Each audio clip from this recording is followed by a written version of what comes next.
सो hi friends, जय Jagannath. Welcome back to my new blog.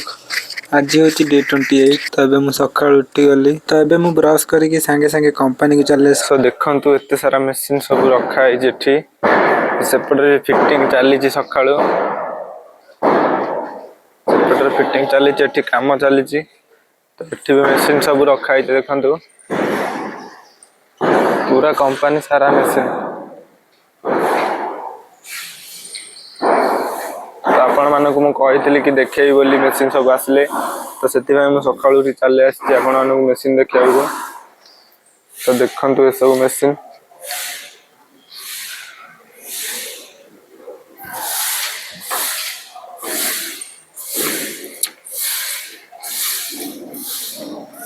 तो आपण मान तो मेसीन देखी सारे।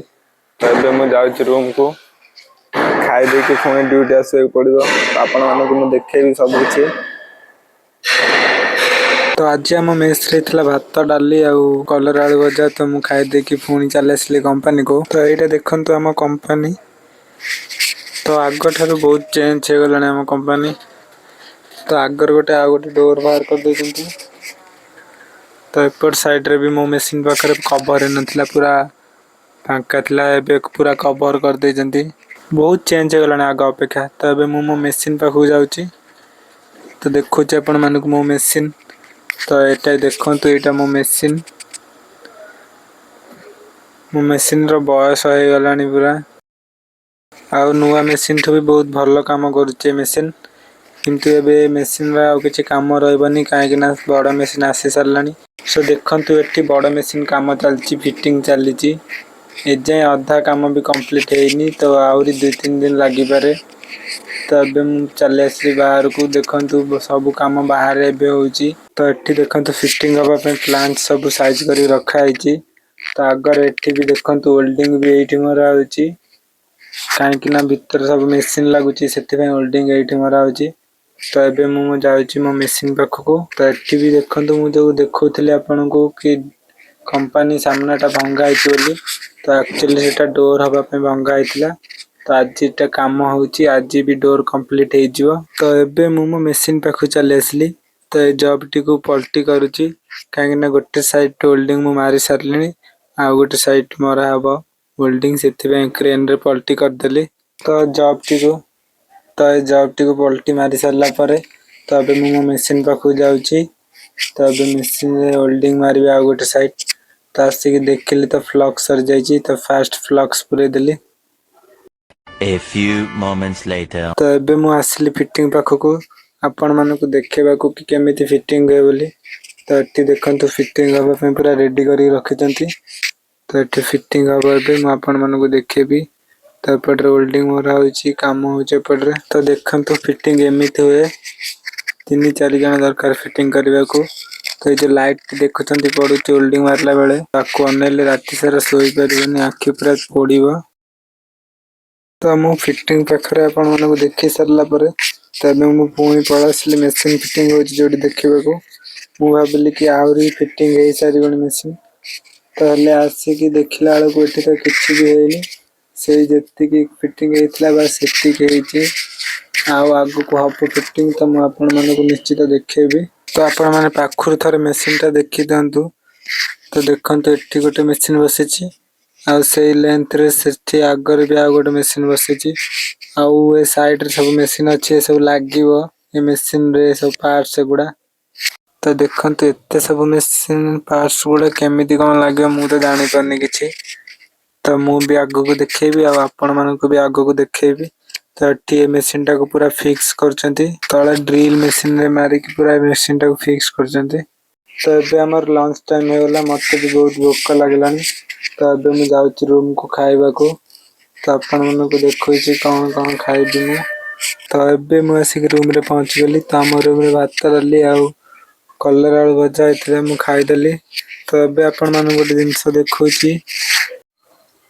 तो वीडियो जो माने देखुचंती मो सहित खट्टा खाइबा कंपटीशन करियार अछि जदि तक मते कमेंट करंतु। तो कमेंट करबा आगुरु थारे देखि दियंतु मु केमिति खट्टा खाउची। तो देखिबे तो मु केमिति खट्टा खाउची। तो रहंतु टिके रहंतु मु खाइ दे टिके तापर आपण मानको देखौची। मो सहित तापर कंपटीशन करिवे कि नै निजे भाबिबे। तो देखिले तो ମୁଁ କେମିତି ଖଟା ଖାଉଛି। ତ ଏବେ କମ୍ପିଟିସନ କରିବାର ଅଛି, ତ ମତେ କମେଣ୍ଟ କରନ୍ତୁ। 2000 years later. ତ ଏବେ ମୁଁ ଶୋଇ ପଡ଼ିଥିଲି ଖାଇକି କିଛି ସମୟ। ତ ଏବେ ଡାକିଲେ ଡ୍ୟୁଟି ଯିବା ପାଇଁ, ଏବେ ଡ୍ୟୁଟି ଟାଇମ୍ ହେଇଗଲାଣି। ତ ସେଥିପାଇଁ ଡ୍ୟୁଟି ଯିବାକୁ ପଡ଼ିବ। ନିଦ ତ ଭାଙ୍ଗୁନି ଜମା, ଶୋଇବାକୁ ଇଚ୍ଛା ହଉଛି ଖାଲି। ଯିବିନି ଭାବୁଛି, ନା ଛୁଟି ହେଇଯିବ ପୁଣି। କାମ କରିବାକୁ ଆସିଛି ତ କରିବାକୁ ପଡ଼ିବ ନା, ତ ଉଠିକି ଯାଉଛି ଏବେ। A few moments later.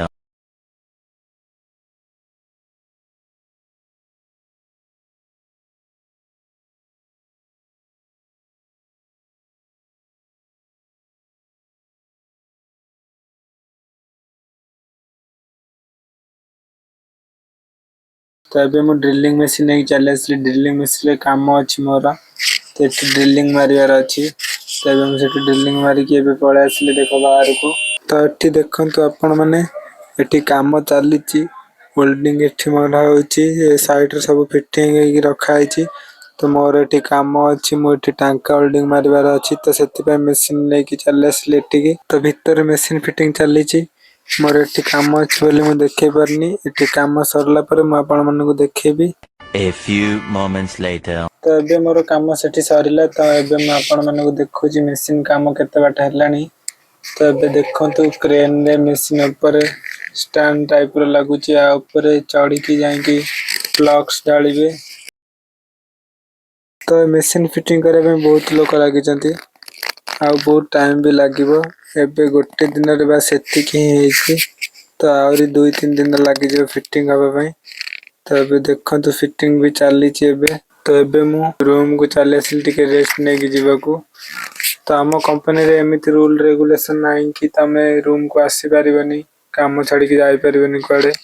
ସେମିତି ରୁଲ ରେଗୁଲେସନ ଆମ କମ୍ପାନୀ ନାହିଁ କିଛି। ବାସ୍ ବରାବର କାମ କର, ଆଉ ରୁମକୁ ବି ଯାଅ, କିଛି ସମୟ ରେଷ୍ଟ ନେଇକି ଆସ।